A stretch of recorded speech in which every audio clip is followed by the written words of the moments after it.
Então, boa tarde a todos, sejam todos bem-vindos aqui a mais uma palestra dessa tarde de TDC, né? Primeiro dia de TDC, essa trilha maravilhosa aqui de acessibilidade, diversidade, que tem trazido tantos conteúdos interessantes e tantos aprendizados para a gente. E agora, então, nós viemos trazer mais um papo aqui com vocês a respeito de acessibilidade e testes de acessibilidade, na verdade, da preparação à execução. Então, vamos entender um pouquinho sobre como atuar aqui na prática com esses testes, né? E algumas dicas práticas para a gente poder aprender um pouco mais sobre esse tema. Nós lidamos diariamente com acessibilidade, com a diversidade e com a inclusão. E elas já fazem parte do nosso dia a dia, né? E se tornam cada vez mais importantes. E para que nós alcancemos aí um mundo mais pleno, mais respeitoso, mais carregado de equidade, né? Que é aí tratar os diferentes com suas características individuais, né? O velho ditado, tratar os desiguais de acordo com suas desigualdades. E dessa forma, a gente precisa, para alcançar esse mundo respeitoso, equitativo, precisamos de ações práticas. E, de certa forma, todos nós podemos praticar alguma coisa para melhorar o dia a dia e para aplicar a inclusão. Nós podemos melhorar algumas coisas aí em casa, podemos melhorar no bairro, na escola do filho, ensinando quem que precisa de auxílio. E nós podemos também melhorar muita coisa, principalmente por meio do nosso trabalho. Em geral, todo o trabalho aí permite a gente atuar de alguma forma na acessibilidade, com maior ou menor intensidade, mas no meu caso aqui, e da minha amiga que está aqui palestrando comigo, a gente trabalha diretamente com esse ponto de acessibilidade, de melhorar ela, para que tenhamos esse mundo mais equitativo, né? E por isso, então, que nós resolvemos trazer essa palestra dos testes de acessibilidade, desde a preparação até a execução para esses testes. E para podermos partilhar um pouquinho da nossa experiência, um pouquinho dos nossos cases de trabalho aqui. Mas, antes de tudo, é importante que a gente esteja na mesma página. Ou seja, é importante que a gente reveja alguns conceitos, né? Embora creio que todos que estão aqui têm algum contato em maior ou menor intensidade com acessibilidade, mas nós vamos trazer alguns pontos-chave aqui antes de começarmos a falar dos testes, que vamos falar sobre o que é acessibilidade, para quem ela é e por que testar a acessibilidade é tão importante. Bom, mas primeiro, me apresentando, eu sou Tamara Padilha, sou advogada, formada em Direito e advogada inscrita na OAB Santa Catarina. Sou pós-graduada em Direito Civil, Trabalhista, Consumidor e Previdenciário. E há cerca de 1 ano e 3 meses eu atuo aqui na NTT Data Brasil como consultora e analista de qualidade de acessibilidade digital, ou seja, buscando justamente realizar essa consultoria e esses testes para que a gente possua produtos cada vez mais acessíveis. Boa tarde, pessoal, muito prazer. Meu nome é Priscila, eu sou formada em Gestão da Tecnologia da Informação, eu atuo com testes há quase 3 anos e com testes de acessibilidade especificamente há 1 ano e meio. Como a Tamis colocou ali, nós vamos iniciar falando um pouquinho sobre o que é a acessibilidade, né? A acessibilidade digital, né, como funciona no âmbito web, que é o que nós atuamos diretamente, né?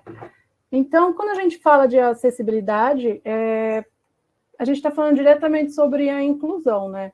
E o que é a inclusão? A inclusão, ela tem a ver com esse sentimento de pertencimento, né? Como que a gente vai se sentir parte de uma sociedade ou de um ambiente se não existem meios ou as ferramentas que vão nos auxiliar, né, para fazer parte de fato, para ter esse pertencimento, né?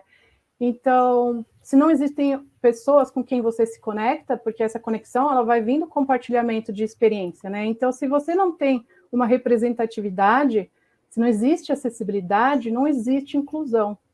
Então, quando a gente fala sobre acessibilidade digital, nós estamos falando justamente sobre essa remoção de barreiras, né? Sobre possibilitar condição e alcance para a utilização com autonomia e segurança de todos os espaços, inclusive o digital. Pois bem, o pessoal comentou no chat que o meu som está reverberando, né? Não sei o que houve. Eu estou te ouvindo bem, então. Mas, enfim, a gente viu o que é acessibilidade, né? E é preciso entender, então, para quem é essa acessibilidade? Acessibilidade, ao contrário do que o senso comum indica, que seria apenas para pessoas com deficiência, ela vai muito mais além. Obviamente, ela é, sim, para pessoas com deficiência, ela auxilia muito, é um método muito importante e indispensável aí, mas ele também não é só para pessoas com deficiência. A acessibilidade é literalmente para todos, porque se nós formos analisar, em algum momento nós nos colocamos em situações ou passamos por elas, situações que demandam a acessibilidade. Por exemplo, uma mãe que está com seu bebê e não consegue utilizar as duas mãos para fazer um idoso que ele precisa de uma fonte maior porque ele está tendo dificuldade de enxergar ali o seu celular. Uma pessoa que passou por um exame ocular, ou um exame neurológico, ou em qualquer outra parte do corpo, e que deixou a pessoa temporariamente ali debilitada, ou ainda uma pessoa que quebra um membro, uma perna, um braço, enfim, nós temos uma diversidade de situações, ou até mesmo você está andando na rua, você tem um site com contraste baixo e o sol incide na tela. Você, consequentemente, vai ter dificuldades para estar visualizando aquilo ali, e isso também é uma questão de acessibilidade. Visto o que é acessibilidade e para quem ela é, vamos entender então um pouquinho por que testar a acessibilidade. A gente pode encontrar aí um grande número de motivações para isso, né? Mas, em primeiro lugar, nós temos acessibilidade com o objetivo de atingir um grande número de pessoas que utiliza de todas essas tecnologias e tantas pessoas aí, como eu mencionei, para quem a acessibilidade é útil e que acabam se utilizando dela e caso não tenham, elas acabam não podendo utilizar, né? Então, esse alcance grande de público é importante por causa da questão mercadológica, ou seja, quando você tem um site, uma aplicação acessível, você tem ali, consequentemente, o seu público maior, porque todos conseguem acessar, você tem feedbacks positivos, que aquele item é recomendado porque é acessível, e temos também a questão legislativa, né, que não podemos esquecer que é lei a gente ter toda essa acessibilidade. Bom, visto isso, vamos começar a falar aqui um pouquinho a respeito dos testes de acessibilidade. A introdução a eles, antes de realizarmos eles na prática. É preciso uma preparação, né, que vai desde a instalação de ferramentas, como leitor de tela e outros, também um estudo por parte dos analistas ali que realizam os testes, preparação de documentações, como o aspecto de acessibilidade, a qual eu vou abordar mais à frente, e modelagens de testes, dentre outros requisitos aí que tornam a preparação para o nosso teste bem importante. Então, sobre a preparação, né? Como que nós nos preparamos para esses testes de acessibilidade? Nós trouxemos aqui alguns pontos importantes de conhecimento para atuar na análise do produto no âmbito digital aqui, né? Primeiro, como a maioria aqui já deve ter ouvido falar ao longo do dia, né, um conhecimento profundo, né, sobre a WCAG. Mas o que é a WCAG? A WCAG são as diretrizes de acessibilidade para conteúdo web, né? Elas foram criadas pelo W3C para garantir que os sites eles sejam acessíveis para o maior número de pessoas possíveis, né? De forma que facilite a navegação para todos os usuários, inclusive para aqueles que fazem uso de alguma tecnologia assistiva. A WCAG ela tem 78 critérios de sucesso, que são divididos em 3 níveis de conformidade, e eles foram organizados a partir de 4 princípios, que é o perceptível, que tudo que o usuário vê, ele tem que ser capaz de perceber essa informação que está sendo apresentada, tanto visualmente, quanto para quem usa alguma tecnologia assistiva e está apenas ouvindo, por exemplo. O operável, que os usuários eles devem conseguir utilizar a interface de modo plenamente capaz. O compreensível, que as informações que estão apresentadas, elas devem ser compreensíveis de forma que não exijam um maior grau de especialidade para a interação. E o robusto. Nós queremos aqui que todo o conteúdo seja sempre seguro, de forma a acompanhar o avanço da tecnologia, que nós sabemos que está avançando o tempo inteiro, o tempo todinho, né? Desde o começo que foi desenvolvido, já evoluiu muito, só que aquilo que já foi desenvolvido, ele não pode perder a acessibilidade, né? Então, em segundo lugar, que nem agora há pouco nós estávamos vendo na palestra do Marcelo, ele falou sobre a atuação da acessibilidade desde o início, né? O Shift Left Testing. A acessibilidade, ela tem que entrar desde o início do projeto, desde a concepção. Não faz sentido ela vir lá na frente, depois, porque viabilizando, né, o produto desde o desenvolvimento ali, analisando o impacto com os usuários, os QAs que são especialistas em acessibilidade, eles vão fazer os apontamentos necessários que vão garantir que a entrega do produto vai atender o maior número de pessoas possível. Então, trazendo a acessibilidade desde o início, você vai garantir tudo isso e vai minimizar muito o impacto lá na frente, vai evitar retrabalho e tudo que a gente sabe que acontece quando a gente só localiza um defeito lá na frente quando o produto já foi desenvolvido de fato. Também é importante a análise do produto, né? Como a Pri bem mencionou, essa participação da equipe de acessibilidade desde o início, para que a gente previna a ocorrência de erros, né? Por exemplo, a equipe ali optar por usar um item, algo na linguagem de programação que venha a ser inacessível. E se não tiver a participação da equipe de acessibilidade ali desde o início, acaba que isso pode ser desenvolvido e vai ser percebido apenas lá nos testes. Ou seja, quando a gente atua desde o início, é feito esse item, se depara, né, uma análise profunda sobre o que vai ser usado, bem como vai ser usado, e esses erros eles podem ser prevenidos.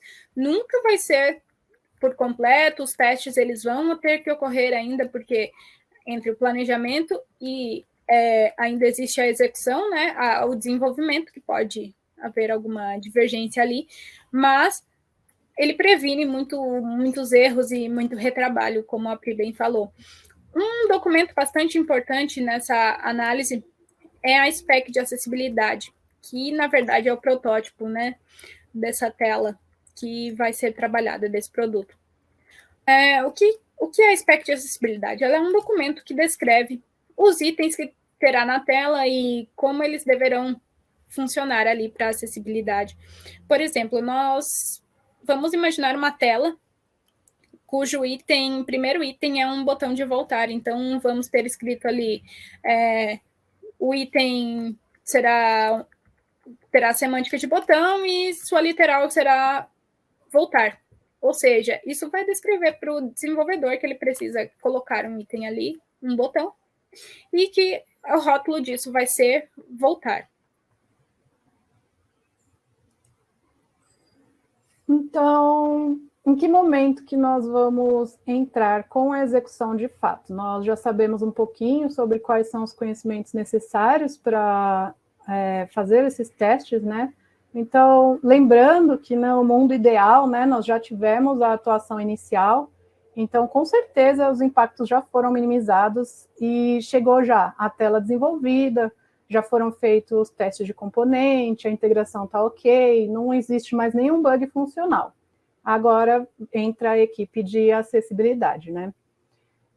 Nós vamos validar se o desenvolvimento seguiu de fato as especificações que a Tamis falou ali, de acessibilidade, se a spec foi seguida, se está tudo certo. E quais são as ferramentas que nós vamos usar aqui, né? As tecnologias assistivas.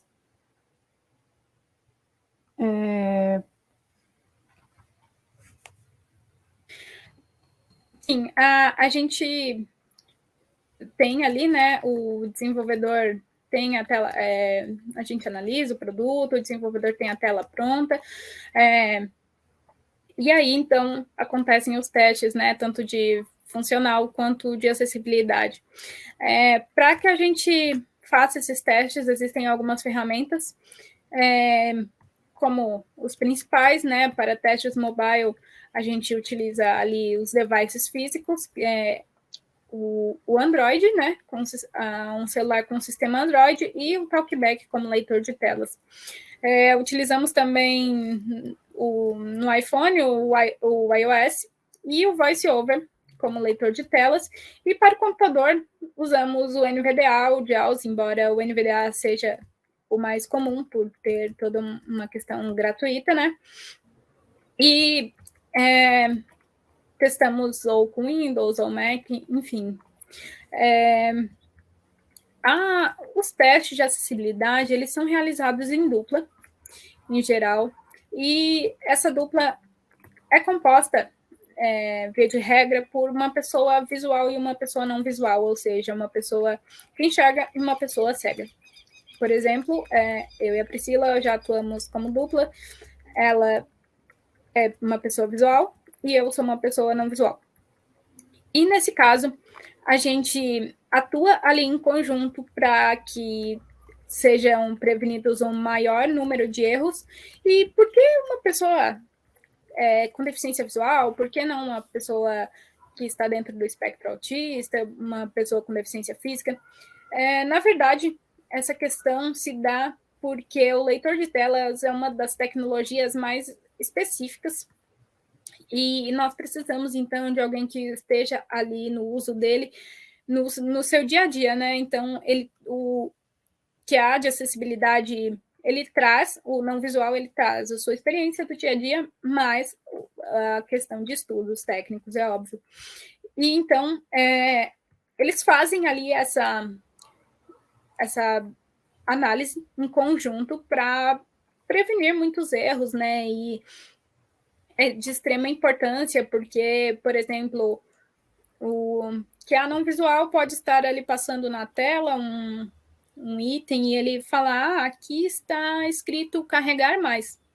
E ele vai bater com a dupla dele e a dupla vai falar, não, na verdade, nisso aqui você está dando um ok e você vai realizar a ação. Então, esse conjunto, essa análise conjunta, é muito importante para que se tenha toda essa especificidade analítica aí do que tem no leitor e do que tem na tela, né? E o leitor de telas, ele é base para muitas outras tecnologias. Então, embora não seja deixado de analisar todas as outras especificidades, se ele está atendendo as outras necessidades de acessibilidade, como nós mencionamos ali, que a acessibilidade é para todos. Isso aí. Em termos de ferramentas visuais, né, nós utilizamos o Color Contrast Analyzer, né, que é utilizado para tirar o contraste mesmo. E por que a gente testa o contraste? Porque, além de beneficiar vários tipos de deficiências visuais, né, se você tiver o contraste suficiente ali na sua interface, na sua tela, por exemplo, em uma situação de exposição direta à luz solar, onde a tela do celular ele fica praticamente todo preto, né? A gente não consegue enxergar se não tiver com muito brilho. Então, essas questões de contraste são verificadas através dessa ferramenta que é o CCA, que nós chamamos de Color Contrast. E o Axie DevTools. O Axie, ele é uma ferramenta de verificação semi-automatizada. Ele é uma extensão do navegador, e quando a gente usa, ele vem no último passo, depois que nós já fizemos todos os testes manuais, ele traz indicações a nível de código. Então, a pessoa já tem que ter um pouco mais de experiência a nível de código de fato, saber o que ele está vendo ali, para ver se o apontamento que ele está trazendo é de fato aquilo que nós precisamos. Então,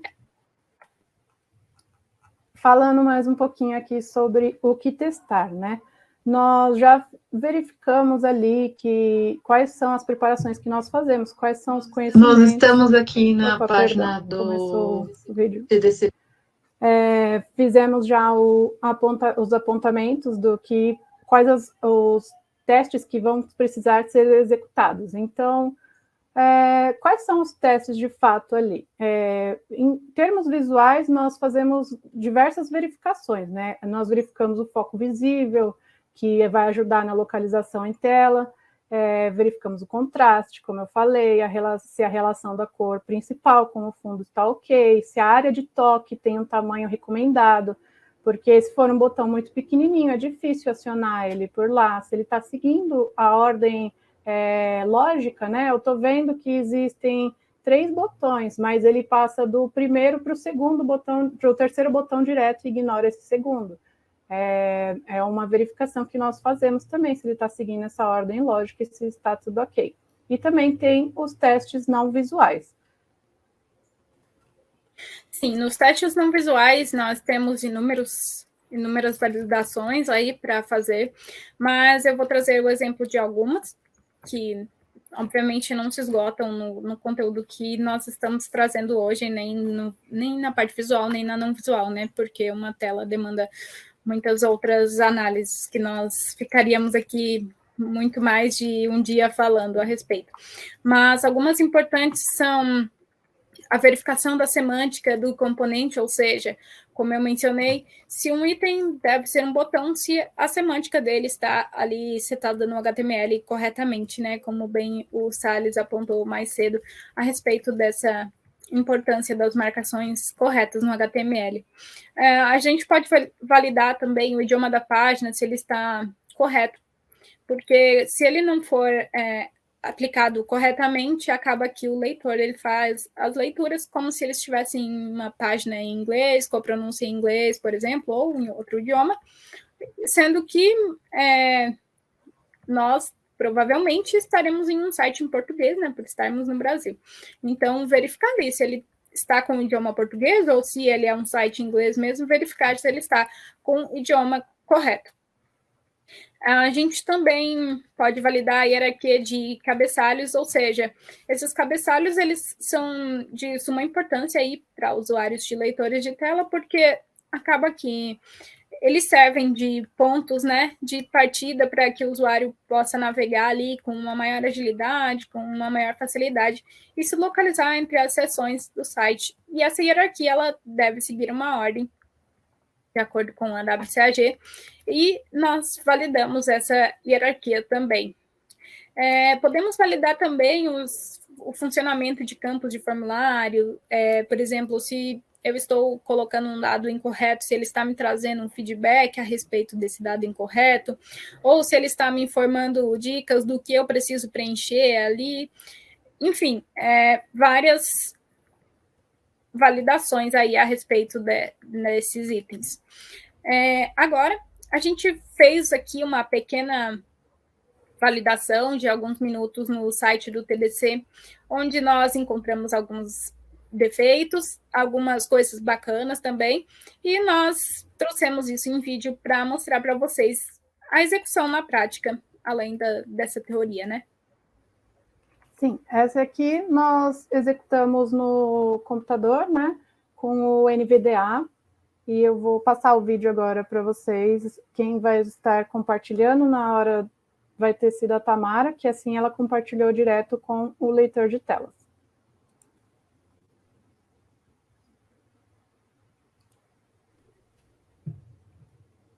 Nós estamos aqui na página do TDC Business, né?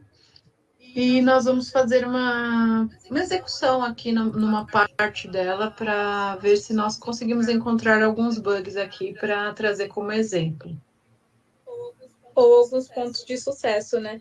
Sim, para serem também exemplos positivos. Essa página aqui é a página de inscrição para as trilhas do TDC, né? O primeiro elemento que a gente tem aqui botão. É lido como botão pelo leitor de telas, mas ele não tem um rótulo definido, então acaba que o usuário de leitor de telas que está apenas ouvindo aqui não consegue saber do que se trata. Pri, o que é esse botão aqui? Mas ele é um elemento que está invisível, porque ele também não tem foco visível, então, pelo jeito, ele está pegando alguma coisa que não está em tela. Então, pelo visto, a gente tem um item fantasma. Vamos tentar descobrir o que ele faz aqui. Eu vou clicar em cima dele para ver qual é a ação dele. Edição exigido, entrada inválida, nome asterisco em branco. Ele me jogou aqui direto dentro de um formulário, né? Sim. Do que trata isso? Na verdade, Tamis, ele não é um elemento invisível, ele está em tela. Na verdade, é um botão flutuante do WhatsApp. Ele não tem o foco visível, não tem o rótulo, então não tinha como a gente saber que se tratava desse botão, né? Ah, entendi. E é uma modal? O que é isso? Ele é uma modal. Ele acabou de expandir uma modal para você preencher o WhatsApp, com o seu WhatsApp ali. Ah, certo. Então, beleza, essa modal, né?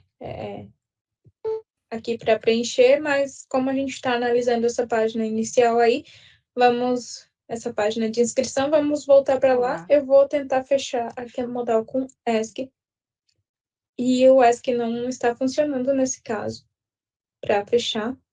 Então, vou ter que procurar o botão fechar aqui. Vou com Shift Tab, porque provavelmente ele está para trás desse campo de formulário.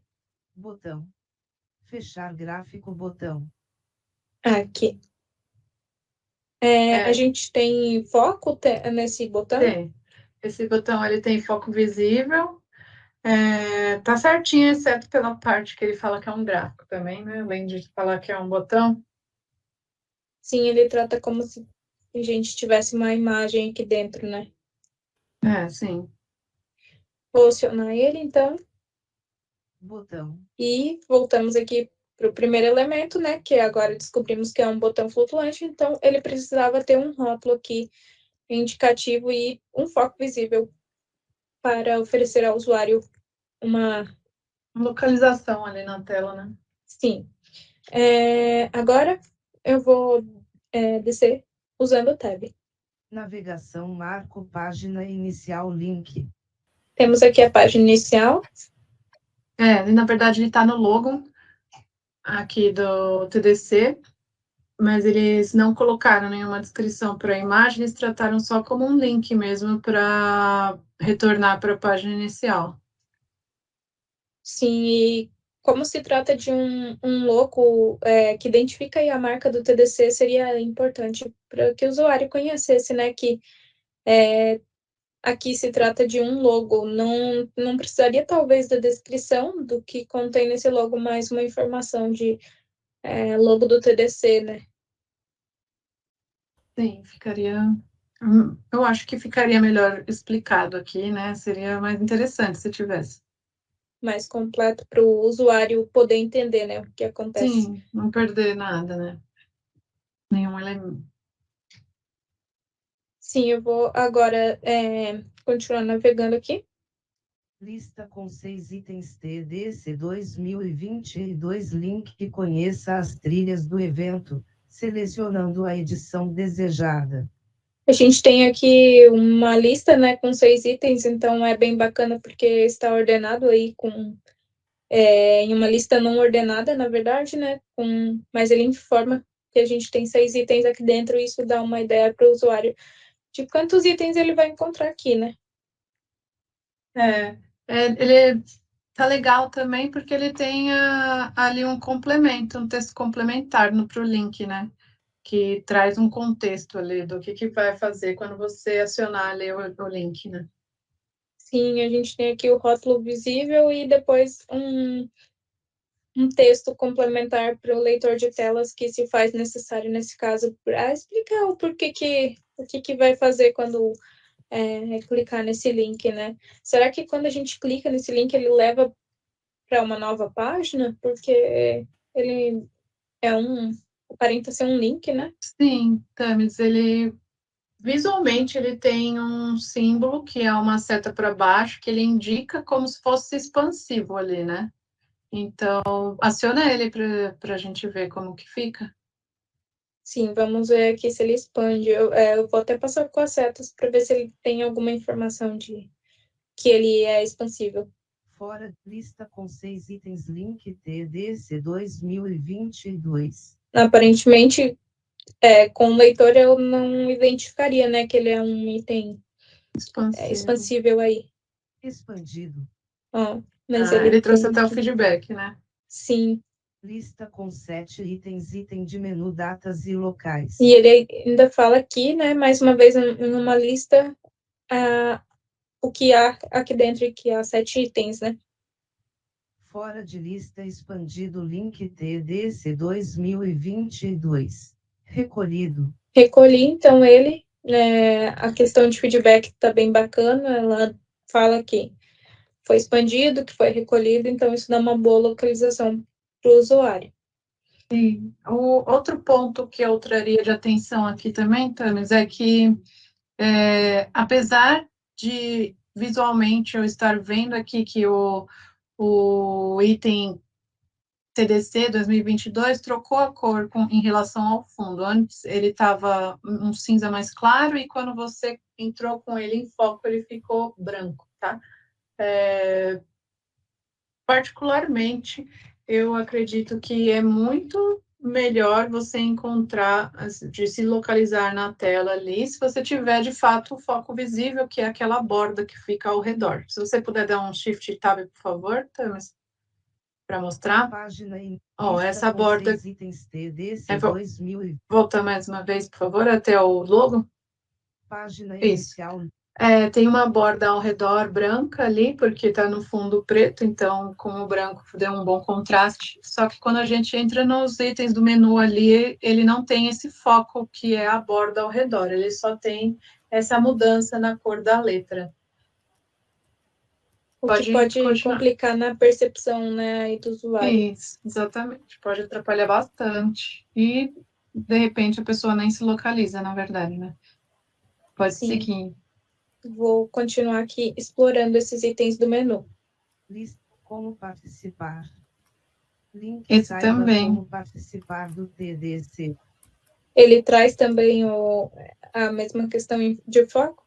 E também do foco, e também ele também é um item expansivo, porque ele também tem a setinha para baixo, indicando que ele pode ser clicado para expandir ali um menuzinho. E, mais uma vez, ele não traz, né, esse feedback. Não. Comunidade link, conheça nossa comunidade. Sobre a comunidade aqui, né? No mesmo caso, Palestras gravadas, link, assista às gravações das edições passadas.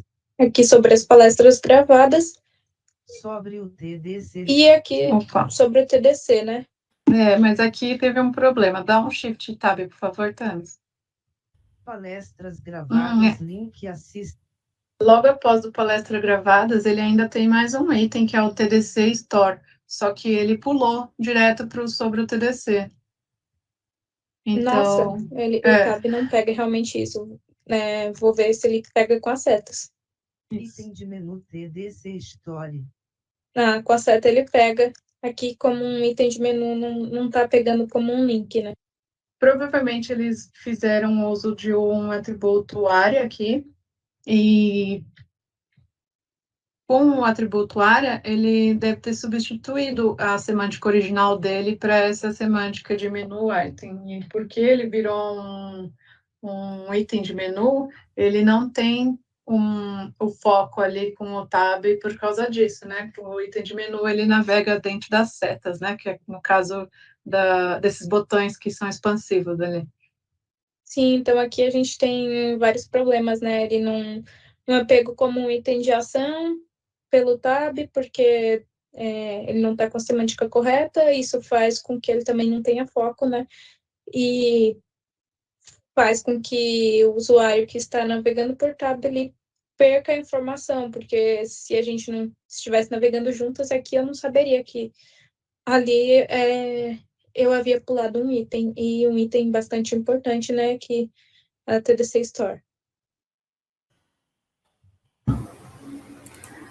Então, aqui com esse exemplo que nós trouxemos, né, nós verificamos uma série de itens, né, dependendo da tela encontrada, né, se é em específico nós verificamos semântica, né, rótulos visíveis, os rótulos acessíveis, se tinha ou não foco visível, qual era o comportamento do componente, se estava correto, o item tabulável, ele era navegado com a tecla Tab, e muitos outros, né? São só alguns exemplos de itens que nós podemos testar, né, para garantir que nós temos um produto acessível de fato, né? Então, diante de tudo isso, nós esperamos que vocês tenham aprendido um pouco mais sobre como é testar acessibilidade e por que é importante que o seu produto seja acessível de fato. E lembrem-se sempre, né? Acessibilidade não é um plus. A acessibilidade é para todos. E vamos refletir um pouco, né?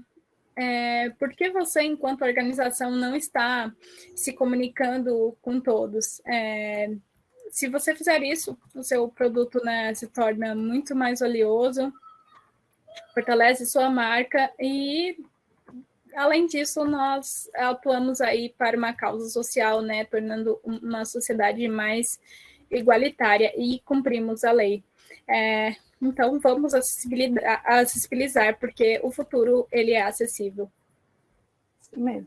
Muito obrigada pela participação de todos. Nós temos o QR Code com o nosso contato e vou deixar no chat também o nosso contato, caso vocês queiram conversar mais sobre o assunto. Tá bom? Muito obrigada, pessoal.